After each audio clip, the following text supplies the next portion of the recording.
Welcome back to the Rooster's Den, everyone. My name is Jaime Hernandez. Today, we're diving into the world of CEDH. I personally love playing CEDH, and I have 3 CEDH decks that I've been dying to share with you. Today, I'm going to share one of them with you, and I'll share the other 2 at later videos. But before we do that, guys, I want to discuss to you my secret layer giveaway. At the 300, 600, and 900 subscriber mark, guys, I will be giving away one of 3 Sony PlayStation secret layers between the God of War, Horizon, and Uncharted. So remember, guys, at the 300 subscriber mark, I'll be giving away one of them. 600, I'll give away one of the remaining 2. 900, final one. Now, with that being said, you know what we got to do, guys? Hit the music.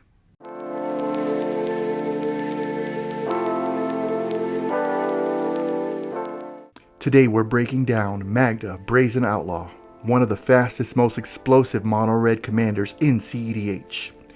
Magda is a 2/1 for a red and 1 that reads, other dwarves you control get +1/+0. Whenever a dwarf you control becomes tapped, create a treasure token. Then, sacrifice 5 treasures. Search your library for an artifact or dragon card. Put that card onto the battlefield, then shuffle your library. This deck is all about turning dwarves into treasures and treasures into game-ending threats. With Magda at the helm, we're looking to generate 5 treasures as quickly as possible to tutor directly onto the battlefield, whatever card we need. Whether that card's a combo piece, a lock piece, or the game winner itself.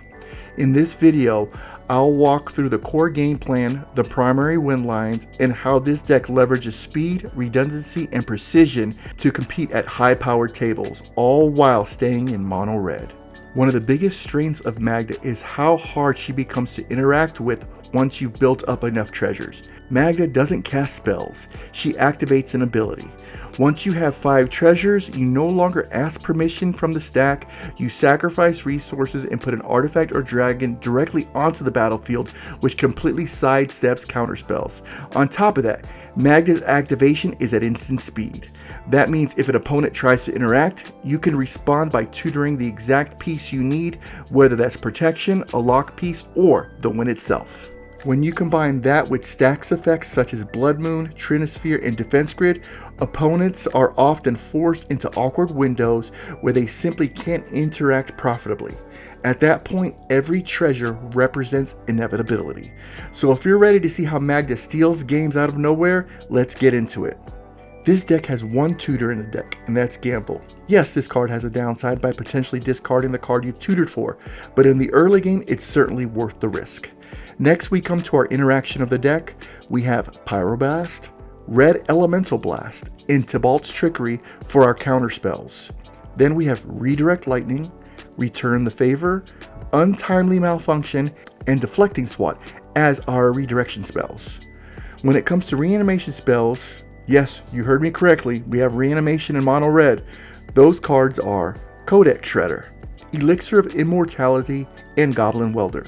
Then we have cards such as Hexing Squelcher, Tel Ja'id Stylus, Lightning Greaves, and Swiftfoot Boots as our protection spells. Since we are in mono red, we're going to need our fair share of ramp spells.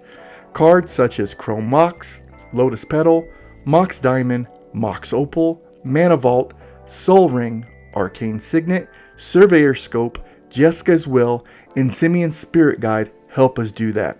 Now that we've got our ramp spells out of the way, we come to our removal package. Those cards are Lightning Bolt, Abrade, Chaos Warp, Spire of Ishsaw, and Portal to Phyrexia. These cards help us get rid of any pesky creatures we may need to get rid of. Since our ability to interact with our opponents is limited due to us being in mono red, we have a bunch of stacks pieces we could tutor for to help us slow down our opponents long enough for us to win the game.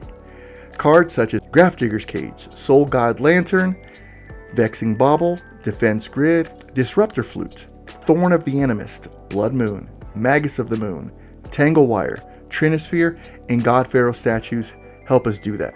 Whether it's taxing our opponents so they have to pay extra to cast spells, or just exiling their graveyards or locking out their graveyards completely, with these cards on the battlefield, they're going to have a hard time doing what they want to do. Now we come to the heart of deck. These are the cards that help us trigger Magda and create treasures.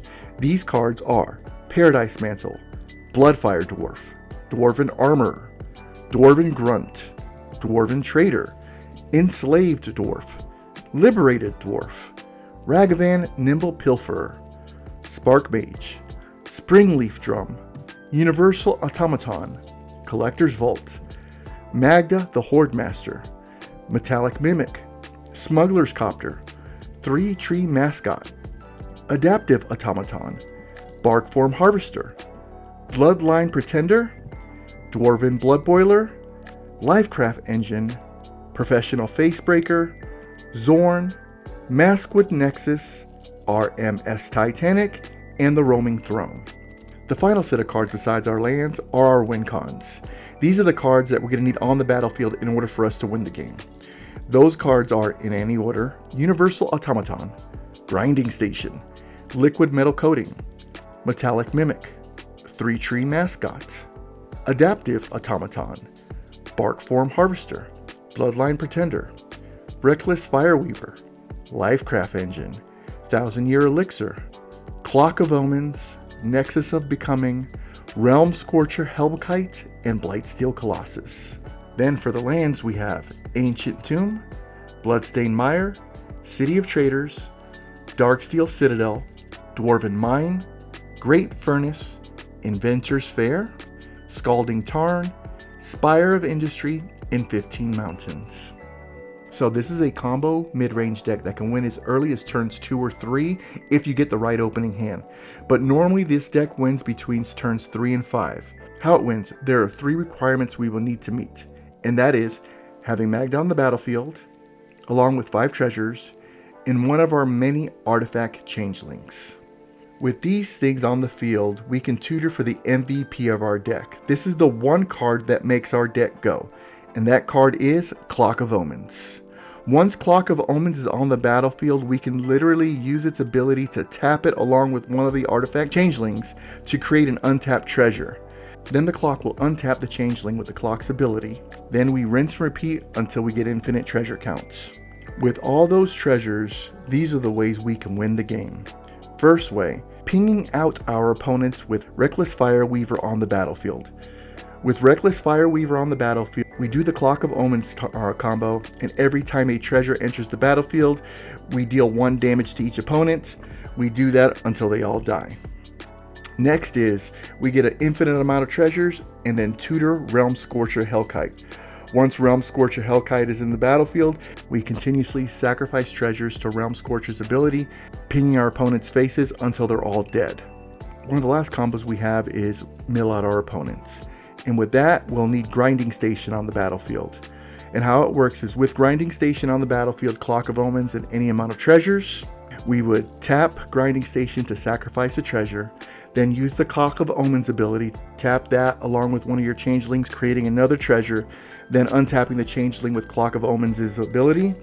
When that treasure enters the battlefield, it untaps Grinding Station, you tap it again, target an opponent to mill them out, then do the rinse and repeat with the Clock of Omens trick again until all of your opponent's decks are milled out. Pass the turn, win the game. Alright, that's the deck. This is my Magda Brazen Outlaw CEDH deck.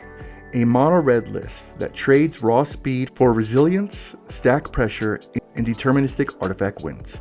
By keeping a critical mass of dwarves, we're able to consistently fuel Magda, turn treasures into tutors, and convert those resources into game-ending threats or hard locks. The goal of this deck isn't to race every pod, it's to force interaction, punish greedy mana bases, and close the game the moment an opening appears. If you enjoyed my deck tech, or found any of these lines helpful, make sure you like and subscribe to the Rooster's Den, and let me know in the comments what commander you want to see next. Thank you everyone for watching. My name is Jaime Hernandez with the Rooster's Den. I'll see you at the table.